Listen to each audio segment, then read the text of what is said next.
This is me living in my house, and this is my habitat. 10, 9, 8, 7, 6, 5, 4, 3, 2, 1, 0.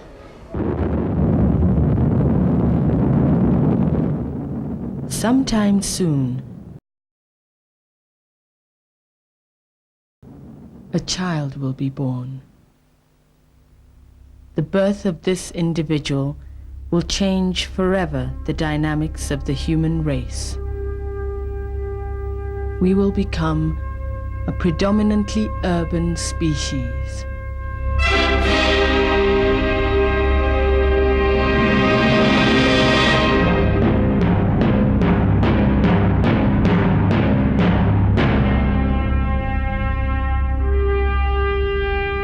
The rise of Homo Urbanus has been many centuries in the making.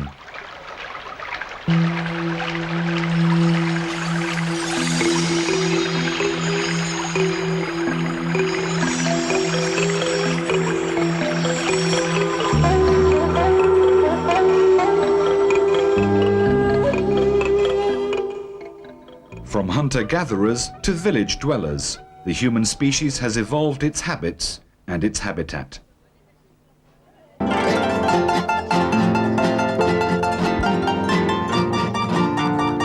North or south, cities have always been the centers of creativity and excellence. But it was the Industrial Revolution which promised new prospects and possibilities.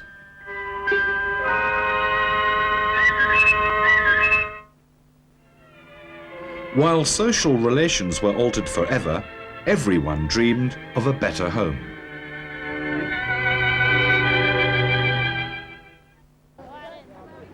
Industrialization increased the scale of human habitats. It also gave governments the ability to provide new cities and cityscapes for their citizens. In this age of plenty, there was a general consensus that the government would be the great provider. 1,200 families on St. Pancras' huge housing list will have been found homes when this new scheme on the edge of Regent's Park is completed. It was a time of promise and prosperity.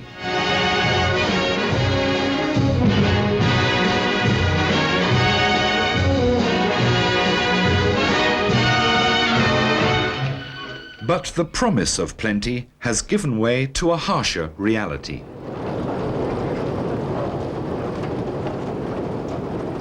Governments are unable to provide for their citizens, and everywhere the cities are in crisis.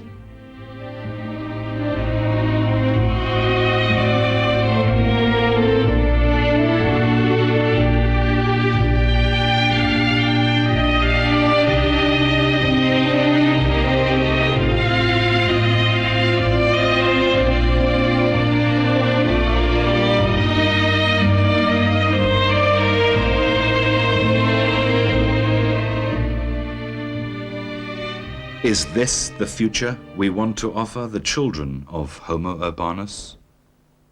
Cities are not a lost cause. There is no need to give up. Perhaps we need to stop thinking about ourselves as the great providers. We need to demolish old models of economic and social development.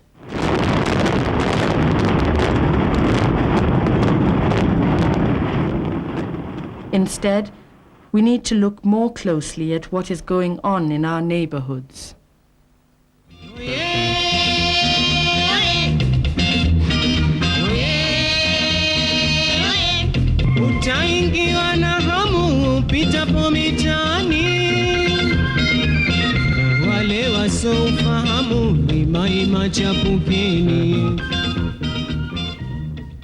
Old habits and habitats die hard.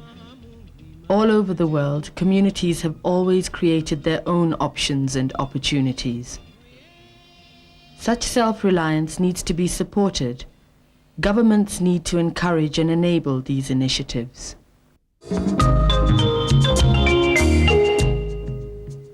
The process of participation is essential to gaining the full support of communities in improving their urban environment.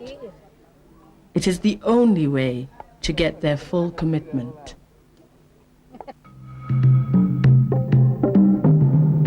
With the involvement of the community, people contribute both financially and in kind to the upgrading of their settlements. The private sector can also be called upon to invest in the improvement of the urban infrastructure.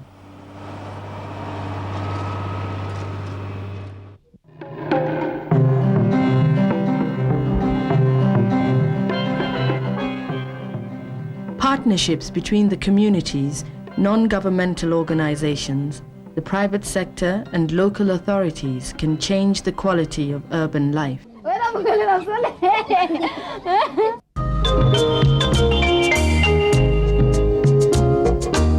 Best practices from all over the world have shown that governments can enable the revitalization of our cities and towns. It just means that governments must become the great enablers. It is only in this way that cities will once more be centers of creativity and excellence.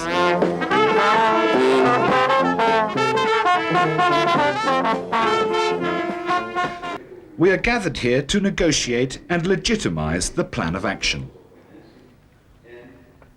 And as we discuss whether to enable or not to enable, to provide or not to provide, to bracket or not to bracket, we need to remember only this. Any decisions we make today will affect the future welfare of our cities and its citizens. The welfare of our citizens will affect the future legitimacy of our governments. And the form of our governance will affect the future we offer, the children of Homo Urbanus.